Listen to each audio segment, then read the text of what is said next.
Escola de Campeões em ação, aprendendo a aprender. Treinamento para a expansão da capacidade de leituramento do jovem RLO-RC. Esta leitura abordará o tema do constitucionalismo do tempo do mundo antigo. Primeiro livro do profeta Samuel, capítulo 7º e capítulo 8º. Por favor, jovem abençoado de Deus, vai! Samuel governa Israel. A Arca da Aliança ficou na cidade de Jearim bastante tempo, isto é, mais ou menos 20 anos. Durante esse tempo, todos os israelitas oravam a Deus, o Senhor, pedindo ajuda. Samuel disse ao povo de Israel: se vocês querem com todo o coração voltar a Deus, o Senhor, joguem fora todos os deuses estrangeiros e as imagens da deusa Astarote. Dediquem-se completamente ao Senhor e adorem somente a Ele. E Ele livrará vocês de todo o poder dos filisteus. Aí os israelitas jogaram fora as suas várias imagens de Baal e também as de Astarote e adoraram somente a Deus, o Senhor. Então Samuel mandou que todos os israelitas se reunissem em Mispa e prometeu que eles orariam por eles ao Senhor. Assim todos eles se reuniram em Mispa, tiraram água e a derramaram em oferta ao Senhor. Jejuaram o dia todo e disseram: nós pecamos contra Deus, o Senhor.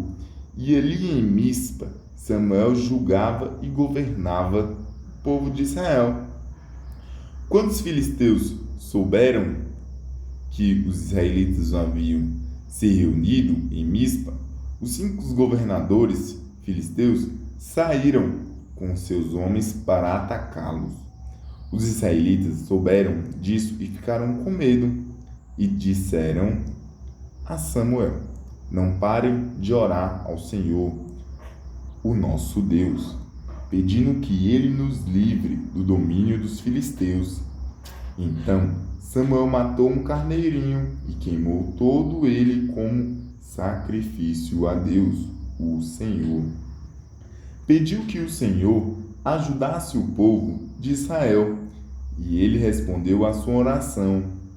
Enquanto Samuel estava oferecendo o sacrifício, os filisteus avançaram contra os israelitas, mas o Senhor os atacou com fortes trovoadas. Então eles ficaram em completa confusão e fugiram. Os israelitas saíram de Mispa e perseguiram os filisteus até Betecar, matando-os pelo caminho. Aí Samuel pegou uma pedra, pôs entre Mispa e Sem e disse: até aqui o Senhor Deus nos ajudou. Por isso deu a ela o nome de Ebenezer. Assim os filisteus foram derrotados e o Senhor Deus não deixou que eles invadissem a terra de Israel. Enquanto Samuel viveu, todas as cidades que os filisteus haviam tomado, desde Ecrom até Gate, foram devolvidas ao povo de Israel. Dessa maneira, os israelitas receberam de volta toda a sua terra, e também houve paz entre os israelitas e os amorreus até o fim da sua vida. Samuel foi chefe e juiz do povo de Israel. Todos os anos ele ia a Betel, Gigal e Mispa. Nesses lugares resolviam as questões que o povo lhe apresentava. Depois voltava para sua casa na cidade de Ramá, onde também era juiz. E em Ramá, Samuel construiu um altar para Deus, o Senhor. Maravilhas! Vemos aí, neste capítulo, que os israelitas se organizavam em tribos. Organização política, econômica e social. Organização tribal. E Samuel era o governante de todos os israelitas. Os chefes das tribos se consultavam com Samuel. E Samuel era o líder religioso, o governante, o legislador e o juiz de todas as tribos de Israel. Por favor, jovem abençoado de Deus, a leitura do capítulo 8. Vai! O povo pede um rei. Capítulo 8. Quando Samuel ficou velho, pôs os seus filhos como juízes de Israel. O seu filho mais velho se chamava Joel e o mais novo, Abias. Eles eram juízes na cidade de Berseba, porém não seguiram o exemplo do pai. Estavam interessados somente em ganhar dinheiro. Aceitavam dinheiro por fora e não decidiam os casos com justiça. Então todos os líderes de Israel se reuniram e foram falar com Samuel em Ramá. Eles disseram: olhe, você já está ficando velho e os seus filhos não seguem o seu exemplo. Por isso, queremos que nos arranjes um rei para nos governar, como acontece em outros países. Samuel não gostou do pedido deles, então orou a Deus, o Senhor, e ele respondeu assim: atenda o pedido do povo. Não é só você que eles rejeitaram a mim como rei.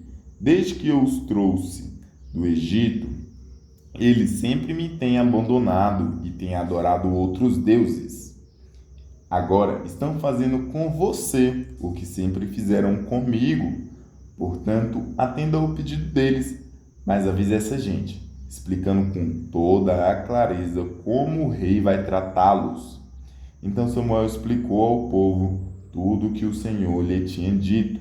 Ele disse: das prerrogativas do rei, o rei os tratará assim: tomará os filhos de vocês para serem soldados, porá alguns para servirem nos seus carros de guerra, outros na cavalaria e outros para correrem adiante dos carros.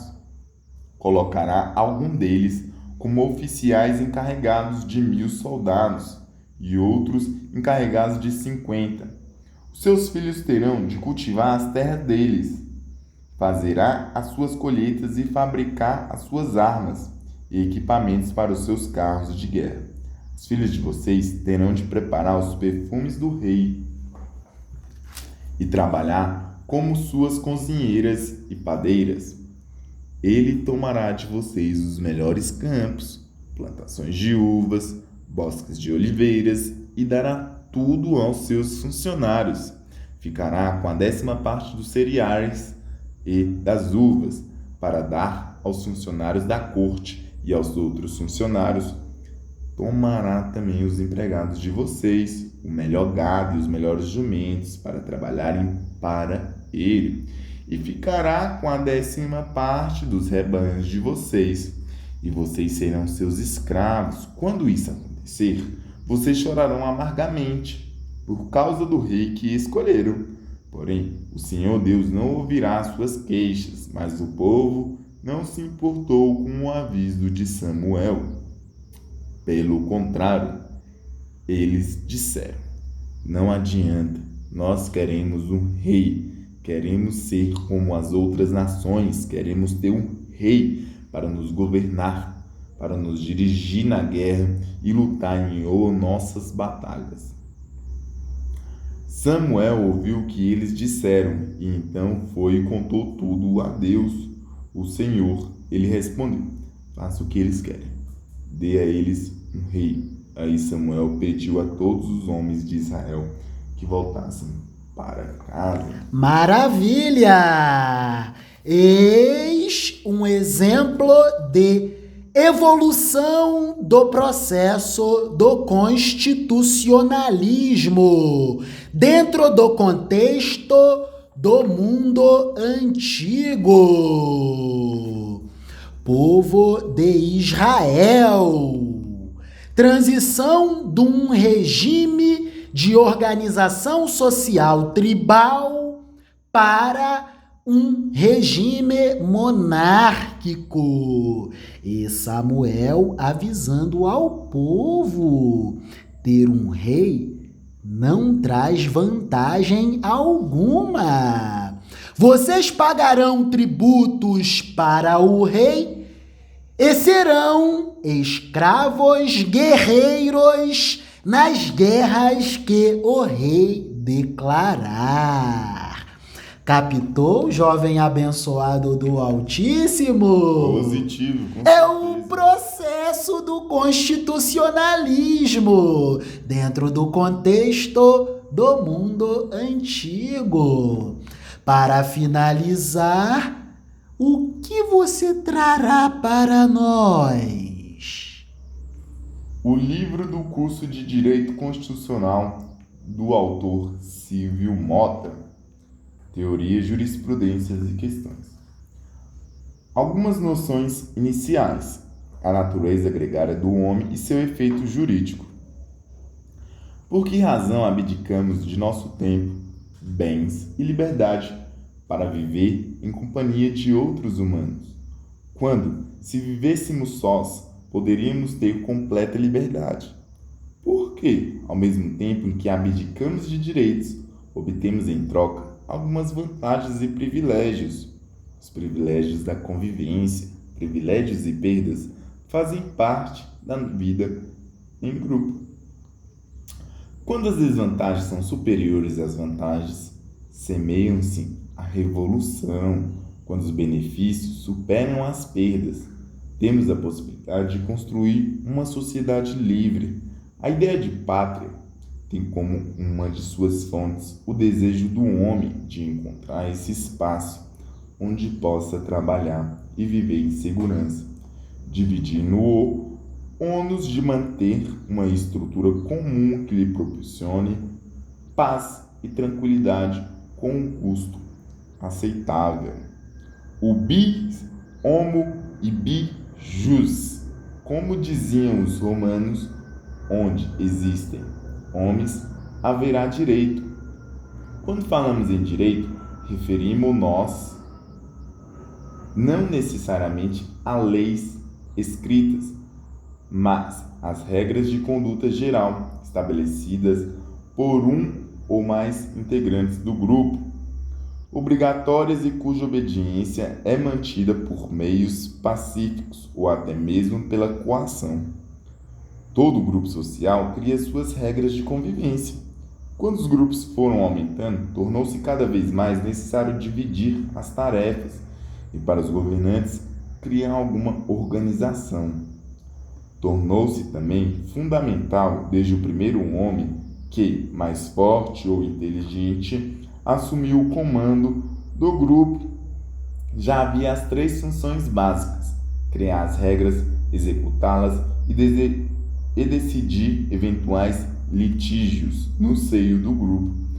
O que o tempo exigiu foi que tais atividades fossem sendo delegadas. Da mesma forma, enquanto o grupo ocupava um pequeno espaço geográfico, os chefes podiam controlar tudo e todos. Mas, quando os líderes guerreiros conquistavam novas terras, precisaram começar a delegar poderes, fracionando autoridades no espaço. A história da humanidade, portanto, tem muito a ver com a teoria do Estado e o direito constitucional. Átila, Alexandre, Gengis Khan, todos eles elaboraram um pouco de direito constitucional, embora na época ele não tivesse esse nome. Sem saber, já estes homens estavam criando o Estado, que nada mais é do que uma superestrutura criada para gerir o grupo. O Estado é uma ficção que resulta da engenhosidade do homem em criar mecanismos para comandar e administrar a sociedade. Ao longo da história, as funções exercidas por homens com poder de mando foram sendo transferidas pouco a pouco para um novo monstro, mais poderoso que todos os Dantes imaginados, o Estado, o grande Leviata. Primeiro os homens e depois o novo monstro. Todos exerceram e exercem poder, que nada mais é do que a capacidade de alterar condutas, de determinar que alguém faça ou deixe de fazer alguma coisa. És o império do Estado. Eis o império do Estado. O Estado, o grande Leviatã. Amém. Amém.